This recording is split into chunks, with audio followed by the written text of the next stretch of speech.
Merci d'être sur la télévision. La Paris poursuit le journal de ce jour, dimanche 20 juillet 2025. Mesdames, Messieurs, bonsoir et bienvenue à tous.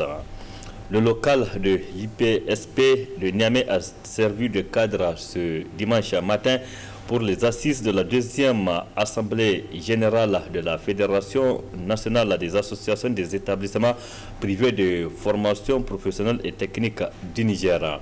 Le thème retenu pour cette AG est contribution des établissements privés dans l'affirmation de la souveraineté du Niger, enjeux et perspectives. Suivons le résumé avec Adamou Soumana et Smed Abdoulaye. Les promoteurs des établissements privés d'enseignement professionnel et technique se retrouvent par la présente Assemblée générale, se tenant un an après la mise en place de leur cadre fédérateur, la FENEF, afin de passer au peigne fin les problèmes auxquels ces établissements sont confrontés de nos jours. Ainsi, en prenant la parole à l'occasion de ces conclaves, le président sortant de la fédération a souligné l'impérieuse nécessité pour ces promoteurs d'unir leurs forces pour aller de l'avant. Abdoulaye Sandamega n'a pas non plus omis les points saillants qui vont marquer cette rencontre. Nous examinerons le rapport moral et le rapport financier du premier bureau de la fédération. Ensuite, nous traiterons des perspectives d'avenir pour ce sous-secteur de l'éducation. Et enfin, nous allons mettre en place un nouveau bureau pour conduire aux destinées de notre organisation. L'histoire retiendra en effet que pendant ce mandat d'un an, le bureau sortant a essayé de réaliser ce qu'il pouvait. Ainsi, nous avons mis en place un cadre de concertation en collaboration avec le ministère de l'Enseignement supérieur. Nous avons assuré une formation en assurance qualité en collaboration avec la NACSUP du Niger. Nous avons créé et mis en place la Confédération africaine des établissements de formation professionnelle dont le siège est établi à Niamey. Enfin, nous avons préparé une formation sur la pédagogie universitaire qui se déroulera dans quelques jours ici même à Niamey. Nous profitons de cette tribune pour remercier tous les membres du bureau sortant, en tout cas ceux qui se sont distingués par leur participation active aux différentes activités de la fédération, tout en souhaitant un accompagnement conséquent et une prise en considération des autorités. Car après tout, nous sommes aussi des citoyens, mais surtout des citoyens qui participent pleinement à l'œuvre de construction nationale. Le représentant du ministère de l'Enseignement supérieur et de l'Innovation technologique a pour sa part relevé la pertinence du thème de cette Assemblée générale qui est contribution des établissements privés dans l'affirmation de la souveraineté du Niger, enjeux et perspectives, tout à l'assurance et promoteur du soutien sans faille des autorités du pays. La Fédération nationale des associations d'établissements privés d'enseignement technique et professionnel est un partenaire de choix du ministère de l'Enseignement supérieur, de la Recherche et de l'Innovation technologique. Vous êtes des partenaires avec lesquels nous composons parce que vous représentez plus de 30% d'offres de formation au Niger. Nous sommes fiers de vous accompagner, d'autant plus que nous voyons des belles initiatives au niveau donc de ces établissements. La première initiative, c'est déjà parvenir à la création d'une fédération unitaire qui permet à l'ensemble des établissements d'être l'interlocuteur unique du ministère. L'autre initiative, c'est que vous avez également, dans une démarche panafricaniste, initié une confédération avec beaucoup de pays de la sous-région. J'ai été témoin donc de cette création. Et là, à ce niveau également, je pense que c'est le Niger qui détient, comment on appelle, la présidence de cette confédération, je pense. Et le siège également. À l'issue de ces conclaves, un nouveau bureau fédéral a vu le jour afin de conduire les destinées de la Fédération nationale des associations des établissements privés de formation professionnelle et technique du Niger. Aussi, ces promoteurs ont promis ensemble de faire briller davantage cet important maillon de l'apprentissage académique. Merci Adam Soumana. Nous l'annoncions hier dans notre édition de 19h45. Le gouverneur de la région de Tillabéri, le lieutenant-colonel Maïna Boukar, a procédé au lancement officiel de la caravane de sensibilisation sur la cohésion sociale et la prévention des conflits communautaires dans la dite région. Retour sur cet élément avec Adam Soumana sur les images de Jubono. Responsables régionaux, départementaux, communaux et les honorables chefs traditionnels, ainsi que les respectueux leaders religieux, bref, toutes les composantes de la population du Tillabéri se retrouvent par la présente pour se pencher sur la paix et la cohésion sociale. Une rencontre qui se veut le lancement de caravanes de sensibilisation sur la cohésion sociale et la prévention des conflits communautaires dans la région du fleuve, dont le premier responsable n'a pas manqué de souligner leurs attentes. Il s'agit pour nous de développer cette capacité à vivre ensemble dans le respect de nos différences. C'est elle qui nous permet de rester unis lorsque nous traversons des tempêtes. C'est pour cela que je vous invite à cultiver certaines valeurs essentielles en toutes circonstances. Je voudrais parler de l'équité, que chaque citoyen, quelle qu'en soit son origine ou sa situation, ait accès aux mêmes droits et aux mêmes opportunités. Le respect, que chacun puisse s'exprimer, pratiquer sa foi, vivre sa culture dans le respect des lois et de la République. De solidarité, que nous ne laissons personne de côté. Mesdames, Messieurs, face aux divisions que certains tentent d'installer et exploiter au Niger, mais aussi dans l'espace des États de la Confédération des États du Sahel, nous devons promouvoir le dialogue intercommunautaire, sensibiliser la jeunesse à la culture de la paix dès l'école, renforcer la justice et la bonne gouvernance afin que chaque citoyen se sente protégé et respecté par l'État, les collectivités territoriales et les chefs traditionnels.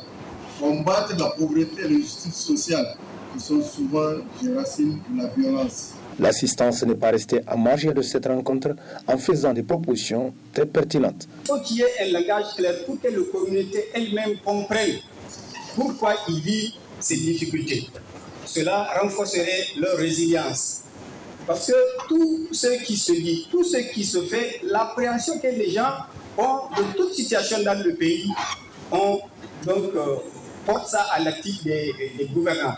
Donc au niveau des autorités qui gouvernent, ici, je fais allusion aux honorables chefs traditionnels et les administrateurs délégués qui sont là. Il faut qu'on se pose des questions. Il faut que chacun se regarde dans un miroir et se dise où est-ce que j'ai réussi dans mon éducation. Ça, c'est le premier aspect. Il faut qu'on revoie l'éducation. Le jeune a eu à le dire, qu'on revoie les valeurs. On revoit les valeurs, que ça soit sociétal, que ça soit personnel, il faut qu'on revoie à la base l'éducation. Ça, c'est le premier aspect. Le deuxième aspect, nous, en tant que femmes, nous savons tous que les hommes sont assassinés. Maintenant, les hommes sont assassinés, ils sont menacés et ils restent derrière eux, les femmes et les enfants. Et ces femmes-là, contre leur gré, deviennent des chefs de famille. Mais qu'est-ce qu'on peut faire pour garantir leur sécurité? La thématique faisant l'objet de cette caravane à laquelle les autorités au plus haut niveau du pays y attachent beaucoup d'intérêt ne peut qu'être vivement louée par les populations de la région du fleuve, une des zones du pays en proie au terrorisme. Merci Adamou Soumana. Les pays membres de la Confédération des États du Sahel, donc Confédération AESA, à savoir le Niger, le Mali et le Burkina Faso, ont décidé de créer une cour de justice pénale dans cet espace. Une décision des dirigeants de ce pays dans leur logique de marcher ensemble pour la quête de leur souveraineté.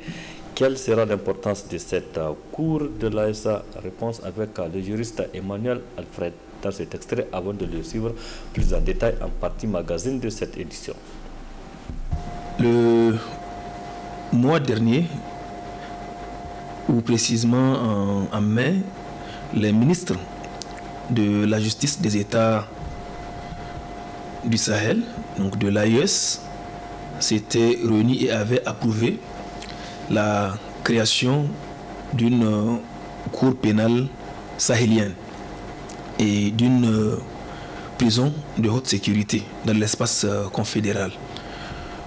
Il faudrait que dans cette dynamique qui est engagée au niveau de la Confédération du Sahel, c'est une avancée significative parce que si vous avez suivi l'actualité, les différents États membres de la Confédération ont commencé à se doter d'une architecture ou d'un certain nombre d'institutions qui seront à même de conduire le fonctionnement de l'organisation confédérale. Et parmi ces instances ou ces institutions figure la Cour pénale sahélienne. Avant celle-ci, si vous avez suivi, il y avait eu la question d'une banque centrale des États du Sahel. Donc, c'est dans cette dynamique de doter la Confédération des institutions qui vont conduire à son fonctionnement que les ministres de la justice de l'espace confédéral s'étaient réunis à Bamako afin d'annoncer ou d'approuver la création de cette juridiction. Le juriste Emmanuel Alfred Badje, que vous retrouverez plus en détail à la fin de cette édition sur la création de la Cour de justice dans l'espace AES.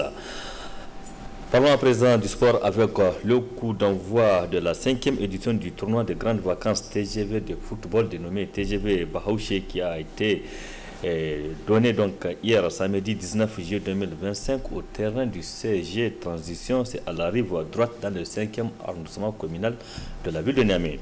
11 équipes participent à ce tournoi qui va durer un mois, s'il vous plaît. Jeunes champions de la paix, encourager les jeunes à devenir des ambassadeurs de la paix dans leur communauté. C'est le thème de la 5e édition du tournoi de football de grandes vacances TGV dénommé Coupe Bahaouché de la rive droite dans le 5e arrondissement communal de la ville de Niamey. Qui dit jeune, qui dit engagement. Les jeunes sont véritablement engagés. Ils ont pu faire les 4 éditions sans l'implication d'aucun partenaire. Cette année, nous avons décidé de prendre le relais en les accompagnant. Nous voulons à travers cet événement-là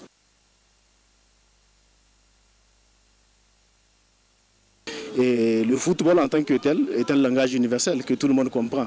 Et à travers cela, si vous l'avez remarqué, c'est des milliers de jeunes qui se réunissent, qui viennent de tous les horizons pour célébrer aujourd'hui le foot. Nous voulons profiter de cette occasion-là pour inculquer des valeurs de cohésion et de paix à tous ces jeunes-là. À travers les matchs, chaque jour, nous allons profiter du lancement de chaque match pour inculquer quelques notions sur la paix, pour que ces jeunes-là, en tout cas chacun de son côté, puisse apporter sa pierre à l'édifice. L'édification de la cohésion sociale au Niger. Cette 5e édition du TGV Bahaouché a enregistré la participation de 11 équipes qui sont réparties en 2 groupes. On doit croire aux jeunes. Si aujourd'hui des jeunes avec rien du tout arrivent à réunir des milliers de personnes sans appui, je pense que si on met un peu en eux, ils peuvent mieux faire et beaucoup faire. Aujourd'hui, toutes les crises qu'on traverse, c'est les jeunes qu'on manipule. Et je pense que si on occupe cette jeunesse-là, si on croit en elle, si on croit en leur talent, on peut beaucoup faire. Aujourd'hui, si nous avons décidé de donner notre parrainage, ce n'est pas juste pour nous afficher, mais aussi pour aider ces jeunes talents-là. On va utiliser nos relations, nos réseaux, pour que des recruteurs puissent venir voir de quoi le jeune Nigérien est capable. Et pourquoi pas, peut-être dans les années à venir, même à cette édition, faire envoler certains vers d'autres cieux. Ce tournoi de football est un cadre de retrouvailles et d'épanouissement offert aux jeunes pendant ces vacances. Débutée le 19 juillet 2025, cette 5e édition de la Coupe Bahaouché prendra fin avec la grande finale prévue pour le 7 août 2025. Pour joindre l'utile à l'agréable, les organisateurs de ce tournoi ont exprimé leur reconnaissance à leur inconditionnel soutien à qui ils ont décerné un témoignage de satisfaction pour tous les efforts consentis depuis le début de ce tournoi jusqu'à ce dernier. Du courage donc aux organisateurs et bonne chance aux équipes qui participent à cette 5e édition du tournoi de football Coupe Bahaouché, c'est à la rive droite. Nous en venons à présent à la partie magazine consacrée à l'interview que nous a accordé le président du Raza Presse, le juriste Emmanuel Badje Alfred, sur la création de la Cour de justice de l'AES. Très bonne réception. Le mois dernier, ou précisément en mai, les ministres de la justice des États du Sahel, donc de l'AES, s'étaient réunis et avaient approuvé la création d'une cour pénale sahélienne et d'une prisons de haute sécurité dans l'espace confédéral. Il faut dire que dans cette dynamique qui est engagée au niveau de la Confédération du Sahel, c'est une avancée significative. Parce que si vous avez suivi l'actualité, les différents États membres de la Confédération ont commencé à se doter d'une architecture ou d'un certain nombre d'institutions qui seront à même de conduire le fonctionnement de l'organisation confédérale. Et parmi ces instances ou ces institutions figure la Cour pénale sahélienne. Avant celle-ci, si vous avez suivi, il y avait eu la question d'une banque centrale des États du Sahel. Donc, c'est dans cette dynamique de doter la Confédération des institutions qui vont conduire à son fonctionnement que les ministres de la justice de l'espace confédéral s'étaient réunis à Bamako afin d'annoncer ou d'approuver la création de cette juridiction. Quel est l'impact ou l'importance d'une telle juridiction sur l'impasse confédérale? Parce qu'il faut essayer de regarder un peu la scène internationale ou les relations entre les États, notamment sur le plan juridictionnel. Vous avez au niveau international la Cour pénale internationale. Et la Cour pénale internationale, sur la base du statut de Rome, a des compétences bien définies, notamment la répression des crimes de guerre, des crimes contre l'humanité, etc., etc. Donc, cette juridiction a cette vocation de poursuivre tous les auteurs présumés de ces infractions-là, afin qu'ils soient entendus devant elle. Eh bien, avec la création de l'Alliance des États du Sahel, les États membres ont examiné et ont vu la nécessité de se doter d'une telle juridiction afin de prendre en charge un certain nombre d'infractions ou de crimes qui seraient commis sur l'espace confédéral. Et il faut aussi rappeler l'histoire. Il faut dire que ces États sont dans une dynamique où ils sont en lutte avec les groupes armés non étatiques. Ces États font face à ce que vous connaissez aujourd'hui, la question qui est sur toutes les langues, la question du terrorisme. Et donc, une telle juridiction, au sens de ces États, permettrait de lutter efficacement ou d'assurer la répression de ces crimes ou la répression, en tout cas, de tout ce qui est en lien avec aujourd'hui le crime de terrorisme. Récemment, au Niger, l'État avait procédé à une modification du code pénal afin de prendre en compte la question du terrorisme.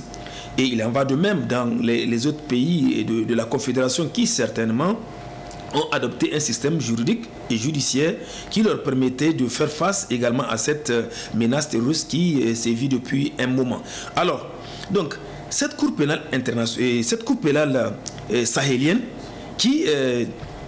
dont nous parlons aujourd'hui a effectivement dans sa mission, ou bien aura dans sa mission, la prise en charge ou la lutte effective de ce phénomène qui est le terrorisme aujourd'hui.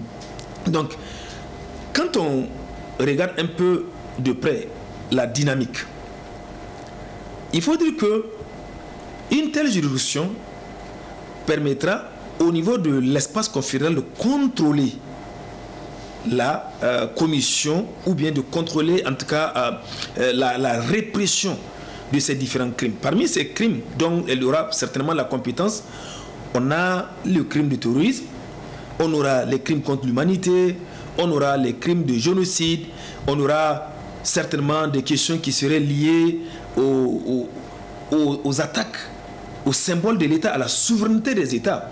Parce que le financement du terrorisme, etc. C'est autant de questions que certainement, pour l'instant, nous n'avons pas encore les textes afin de voir quel serait le domaine de compétence ou bien quelle est effectivement la compétence qui serait dévolue à cette juridiction. Mais déjà, au vu de la lutte que mènent ces États, on peut légitimement présumer que cette juridiction aura à traiter des crimes de terrorisme, de financement du terrorisme, du blanchiment de capitaux, des attaques au symbole de l'État ou à la souveraineté des États, etc., etc. Donc, en ce sens, vous conviendrez avec moi que la mise en place ou la création d'une telle juridiction pourra permettre à ces États d'avoir un bras judiciaire qui leur permet d'assurer efficacement la répression de ces différents crimes. Alors, maintenant, cette mission qui est dévolue à cette juridiction n'est pas, il faut le dire, sans défi. Déjà, il faut se poser la question du financement ou du fonctionnement de cette juridiction. Le fonctionnement d'une telle juridiction nécessite assez de ressources. Des ressources non seulement sur le plan financier et matériel, mais aussi sur le plan humain.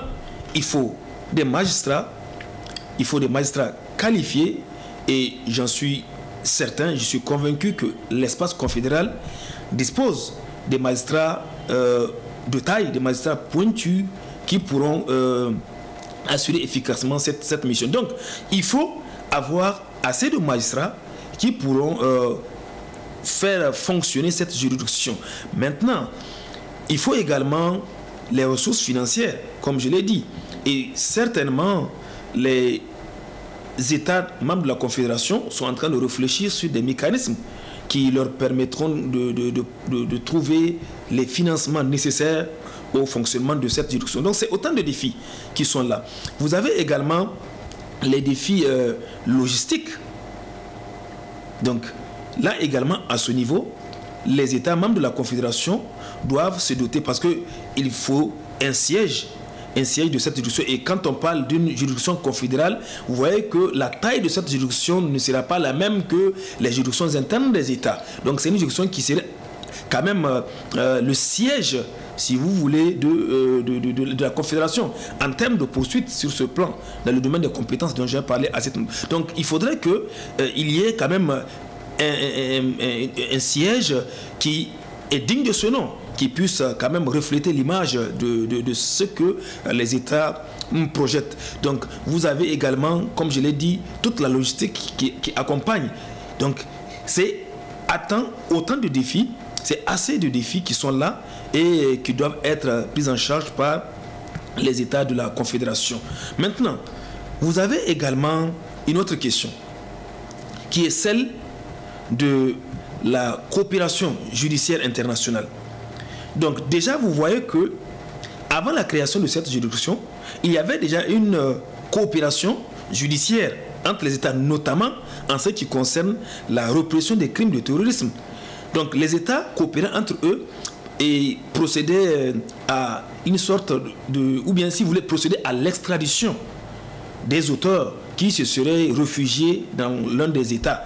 Donc aujourd'hui, la même question va se poser comme un défi, mais avec la dynamique dans laquelle ces États sont, certainement les goulots d'étranglement seront pris en charge afin de permettre de faciliter efficacement cette coopération judiciaire.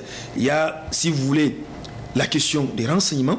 Il faudrait que sur ce plan, qu'il y ait assez de fluidité, que les États se partagent les échanges, qui se facilitent les informations en termes de commission des infractions.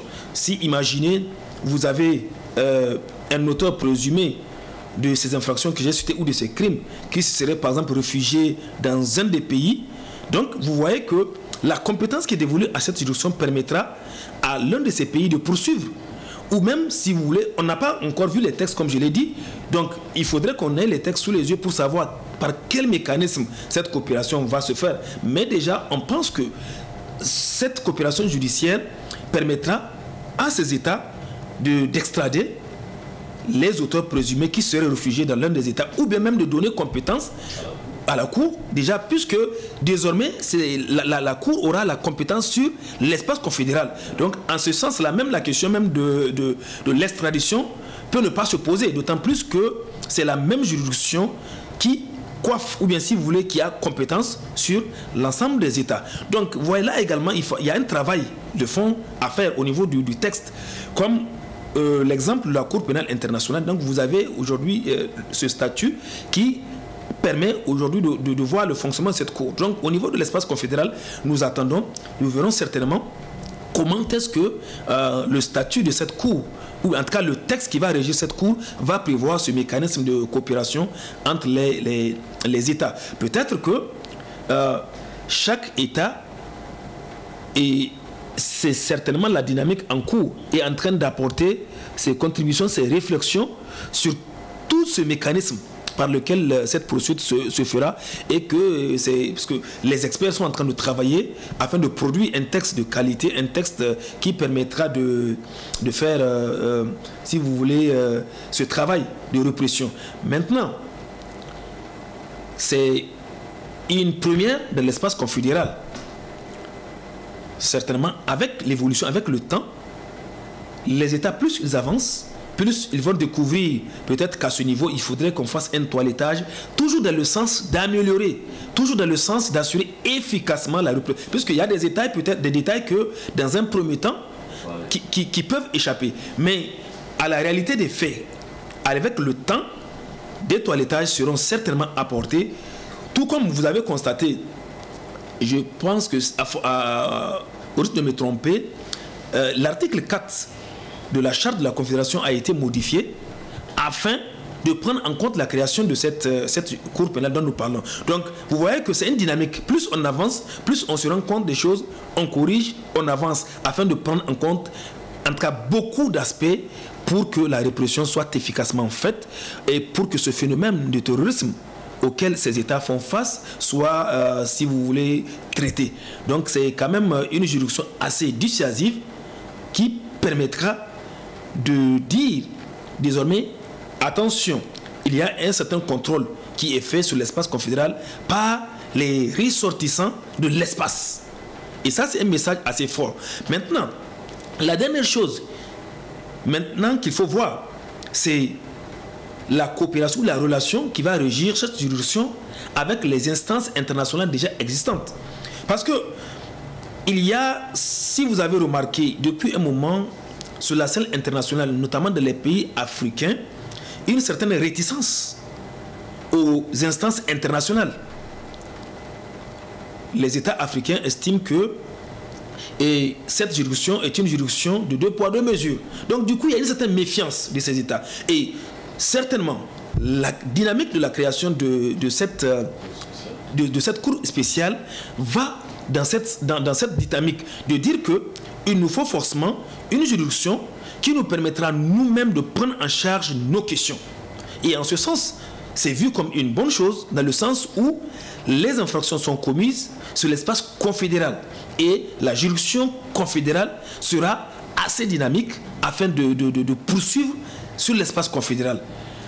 Imaginez que si vous vous attendez qu'une poursuite soit engagée par une juridiction telle que la CPI. Donc vous voyez, il y a une certaine réticence. Parce qu'il y a eu plusieurs affaires qui sont connues par cette juridiction, dans lesquelles certains États africains ont effectivement vu qu'il y a un certain laxisme, ou dans lesquels ils ont vu qu'il y a eu une certaine mainmise de certaines puissances étrangères. Donc tout ceci a créé un sentiment de frustration au niveau des États. En fait, les États de l'espace confédéral ne sont pas les seuls qui ont eu, si vous voulez, cette méfiance à l'égard des juridictions internationales. Donc il en va de plusieurs pays sur la scène internationale, vous pouvez le vérifier. Donc la création de cette juridiction va dans cette dynamique. Et pour dire désormais, nous prenons en charge nous-mêmes nos questions judiciaires afin de poursuivre efficacement et de nous doter d'un arsenal efficace de poursuite. Donc, en résumé, voici ce que nous pensons sur cette juridiction pénale internationale. Maintenant, il reviendra aux États membres de la Confédération de pouvoir mettre, si vous voulez, tous les moyens nécessaires, tels que je l'ai dit, les moyens humains, les moyens logistiques, les moyens financiers. Déjà, la volonté politique y est. Parce que c'est cette volonté justement politique qui a conduit les ministres de la Justice et de l'espace confédéral de se réunir et de valider, d'approuver la création de cette juridiction et la création de cette maison de haute sécurité.